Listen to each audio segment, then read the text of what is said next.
안녕하십니까. 예, 오늘이 2025년 새해가 밝았습니다. 오늘은 새해의 첫 강의로 지난번에 말씀드린 바와 같이 초서에 대한 이야기를 수회에 걸쳐 한번 해보기로 하겠습니다. 제 개인적으로도 경험입니다만은 제가 서예를 상당 기간 오래 좀 했는데 그 사이에 한글이나 한자 등 여러 가지 서체를 이렇게 쭉 5체를 공부를 쭉 해왔는데 전체적으로 하다 보니까 전예행초 중에서 무엇이 제일 어려우냐 하는 문제가 있더라고요. 이러한 사람들이 그리 많이 묻습니다. 우리 한자 서예 중에서 오체가 있죠. 전, 예, 해, 행초가 이렇게 있는데 한글도 이것이 적용이 됩니다. 근데 글씨를 쓰면은 무엇이 어떤 서체가 제일 어렵냐 이런 질문을 자주 받아요. 그런데 그것은 어떻게 보면 일반 이 오체는 보면은 예서와 해서와 행서는 사실 상대적으로 큰 어려움이 사실 없습니다. 자형의 예서에서 해서의 변화도 크지 않고 해서에서 행서의 변화는 큰 변화가 없어요. 그래서 이 세 서체는 비교적 자형을 이해하는 것이 쉽습니다. 그리고 글씨도 비교적 간략화되고 딱 형식화가 돼서 공부를 하는데 자형에 대한 문제는 거의 없습니다. 그런데 문제는 뭐냐 하면 이 전서와 초서는 굉장히 어렵다는 것입니다. 잘 쓰기도 어렵지만 특히 식별하기가 어려운 것입니다. 무슨 잔지를 알기가 어렵다는 것이죠. 그래서 전서는 그림으로서 어떤 대상을 표현했기 때문에 전반기 각골문부터 건문에 이르는 이 전서는 많은 요소들이 그림의 요소를 조합해서 하나의 글자를 만들었기 때문에 처음에는 굉장히 복잡했기 때문에 소전에 와서는 형식화가 되었지만 대전까지에 있어서는 글씨가 굉장히 복잡했기 때문에 자형이 여러 가지가 됐어요. 그래서 식별하기가 어려운 것이죠. 그래서 초서가 형태도 어렵고 무슨 글자인지를 알기가 어렵다는 것, 의미도 어렵다는 거죠. 그것이 하나 있고, 초서는 행서보다도 좀 심하게 흘려선 초서는 거의 식별이 상당히 어렵다는 거죠. 약간만의 차이점으로 해서 딴 글씨가 되는 경우가 많아서 식별하기가 제일 어렵습니다. 그래서 어느 것이 더 어려우냐는 말할 수 없지만은 이 전서와 초서가 글씨를 쓰기도 어렵지만은 식별하기가 가장 어려운 두 개의 문제점이라고 할 수 있습니다. 그래서 제가 글씨 공부를 이렇게 쭉 해 나가면서 이 중간에 예서, 해서, 행서는 큰 어려움이나 문제점이 없는데 전서와 초서를 공부하면서부터는 이것을 어떻게 보면은 대부분 초학자들이 그럴 거예요. 전서의 글씨를 쓴다기보다는 그리는 데 가깝죠. 전서의 경우는 그림이 가깝기 때문에 그린다고 하지만은 그 어떤 의미를 모르고 그대로 뺏겨내는 그리는 그런 형식에 가깝고, 초서도 사실 길을 잘 모르고 어떤 세부적인 구조를 모르기 때문에 초서도 굉장히 쓰기가 어렵다는 것을 알 수 있습니다. 그것은 왜 그러냐 하면은 전서에도 원리가 있고 초서에도 원리가 있는데 그 원리를 모르고 바로 들어가기 때문에 그렇습니다. 그래서 제가 지금 유튜브 강의에서도 전서 공부에 있어서 전서 부수, 기초 부수를 하고 있죠. 기초 부수 지금 한 100자 정도 했는데 전서에서 중요한 것은 기초 부수의 의미와 형태를 1차적으로 파악하는 것이 가장 기본입니다. 그래서 그러한 기본 부수가 어떻게 조합이 돼서 어떤 의미가 되었느냐를 알아내는 것이 전서 이해에 가장 중요한 거죠. 그러니까 전서의 이해는 기본 부수의 형태와 의미를 알고요. 그 기본 부수가 결합이 돼서 새로운 뜻을 나타내죠. 이것이 어떤 의미에서 이런 것이 됐냐? 이것은 조금 더 광범위하게 보면 문자학의 영역에 들어갑니다. 그래서 전서 공부하는 사람은 마지막에 이 문자학이라는 학문의 세계로 연결이 되도록 되어 있어요. 자, 그리고 초서에서도 이거는 행서를 많이 쓰다 보면 초서가 안 되느냐 하는데 그렇지는 않아요. 초서에서는 초서 나름대로의 원리가 있기 때문에 초서에 있어서의 원리를 알아야 초서를 세부적인 차이점이라도 이해를 할 수 있습니다. 그래서 초서의 원리도 이해를 해야 되는 마찬가지로 전서의 전서의 원리는 기본부수와 이 문자의 학문에 대한 조예가 있어야 전서와 초서가 재미있고 쉽게 이해하고 또 나아가서 예술적인 표현에서도 성공적인 결과를 얻을 수 있다 하는 것입니다. 자, 그래서 이 전서와 초서, 지금 전서는 제가 기본 부수를 진행해 나가는 과정에 있고 초서는 이게 처음이기 때문에 초서에 대한 이 기본 원리를 이해하는데 주안점을 둬야 할 것으로 보입니다. 저도 작품에서는 초서를 들어 쓰는 경우가 많이 있는데 몇 자 정도는 외워서 쉽게 쓰지만은 그 많은 한자를 외운다는 것은 불가능한 거죠. 전서도 외우는 것이 불가능하고 수만 자가 되는 걸 외울 수가 없고 초서도 마찬가지. 그렇지만 그 원리를 알면 비교적 쉽게 찾아낼 수 있기 때문입니다. 자, 그래서 초서를 제가 앞으로 원리에 대해서도 앞으로 말씀을 드리겠습니다만은 초서를 이해하는 데서는 바로 법적으로 막 들어가서는 혼란과 혼돈만 오게 되어 있습니다. 그래서 조금 시간이 많이 걸리더라도 전서에서 기본 부수를 배우듯이 초서에서도 부수에 따라 기본 부수를 익히고 그 기본 부수가 어떻게 적용되는가에 따라서 어떻게 세부적인 변화를 이해해야 초서를 쉽게 재미있게 이해할 수 있게 됩니다. 자, 이런 관점에서 초서를 공부하시고자 하는 분들은 조금 더 장기간적인 시간을 가지고 접근해야 돼요. 특히 이 초서는 예서가 해서가 되고 해서를 좀 빨리 쓰면 행서고 더 빨리 쓰면 초서가 되기 때문에 예서나 해서나 행서에 대한 기본적인 바탕이 있어야 되는 것은 기본적인 사항이고요.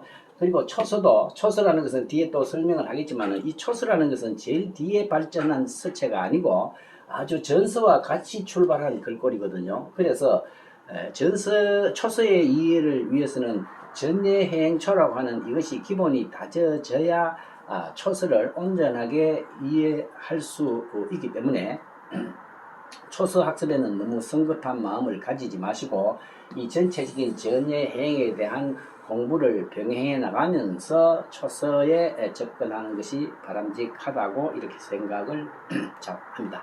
자, 이러한 전제 조건 하에서 초서에 대한 이야기를 조금 짤막짤막하게 끊어서 몇 가지 관점에서 그 내용을 살펴보기로 하겠습니다.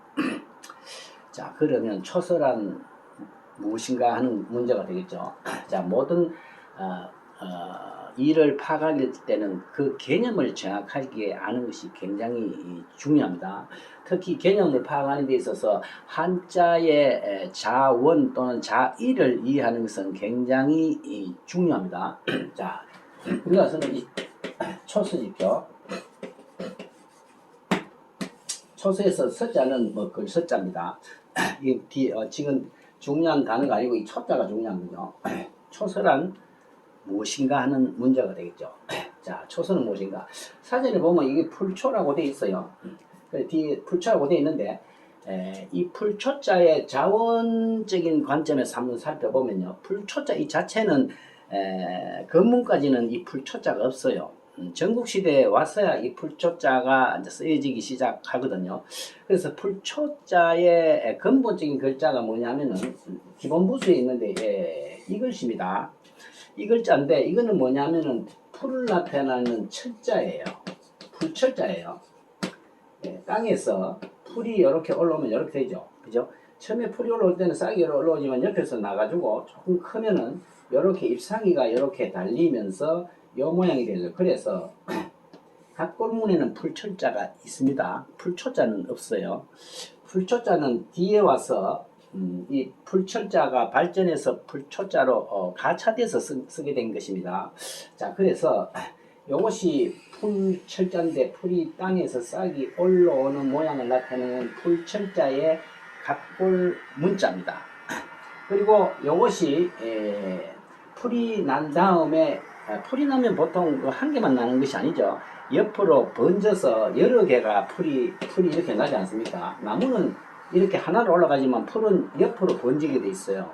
그래서 옆에도 풀이 여러 개가 이렇게 나는 것입니다. 그래서 이 풀철자가 두 개가 겹쳐서 풀이 여러 개 난 모양이라서 해서 이것이 풀초자의 기본 글자가 된 것입니다.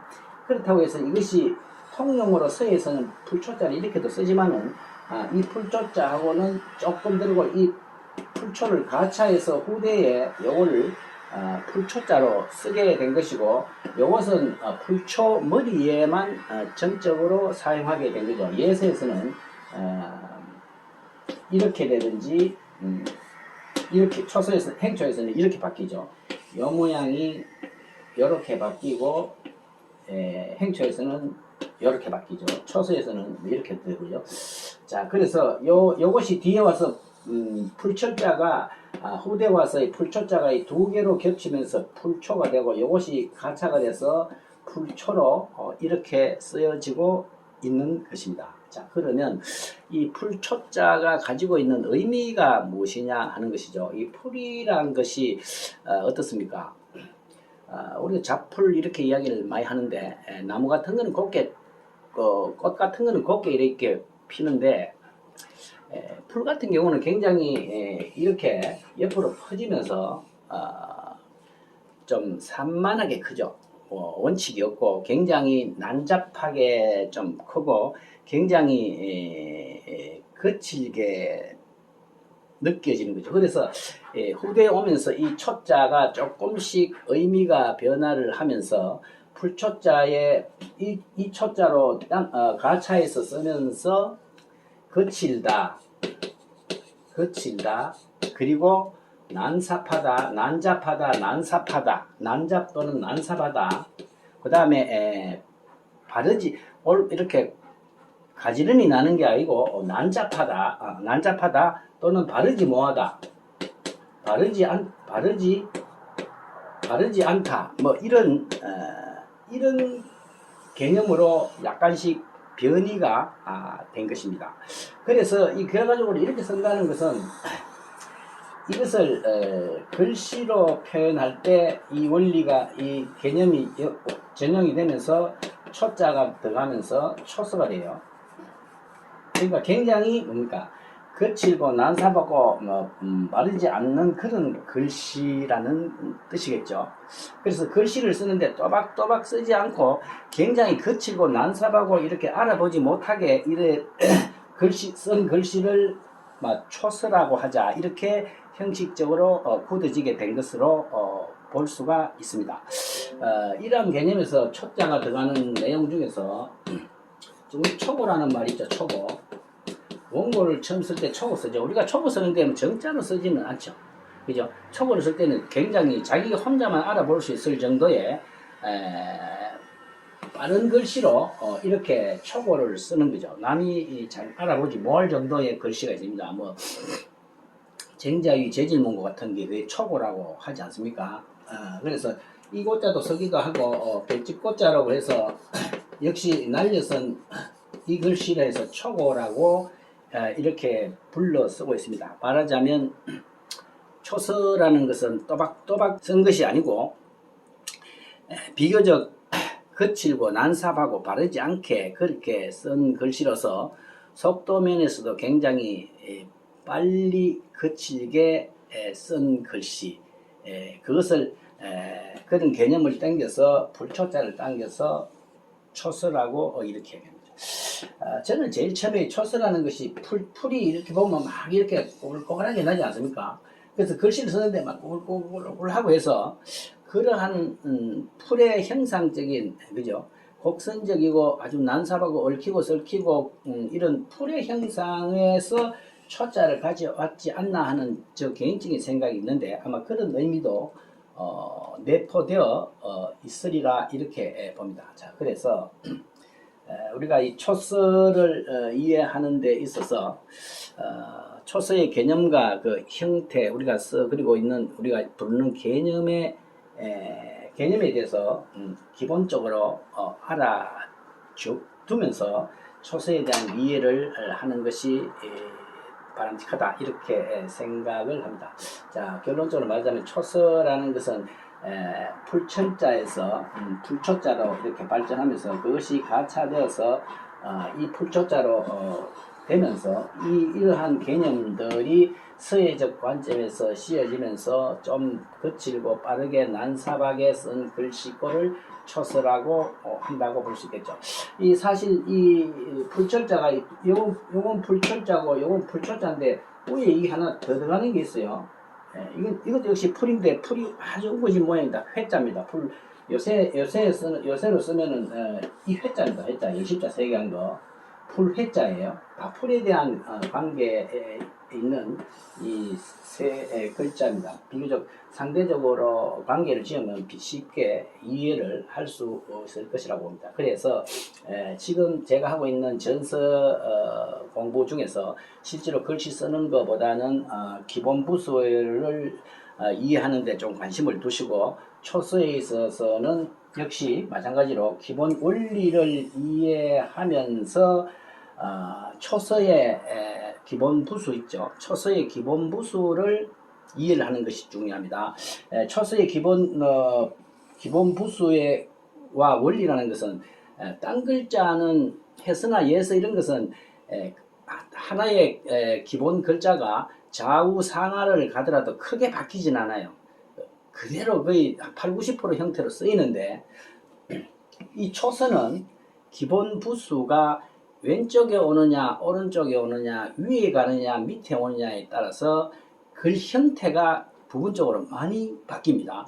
그것을 모르면 초서를 이해하는 데 굉장히 힘들게 돼요. 자, 그래서 전서와 아울러서 이 초서의 이해는 기본 부수 있죠. 기본 부수에 대한 기본 초서를 어떤 글자에 들어갔을 때 좌우 상하에 들어갔을 때에 부분적으로 어떻게 변화를 하느냐를 알아야 초서를 외우지 않고 쉽게 파악하고 쓸 수 있게 됩니다. 이 점을 여러분들 유의하시고 초서에 대한 공부를 차근차근 해 나가시기 바랍니다. 오늘은 초서의 그 뜻에 대해서 그리고 초자의 자형적, 자의적 의미에 대해서 살펴봤습니다.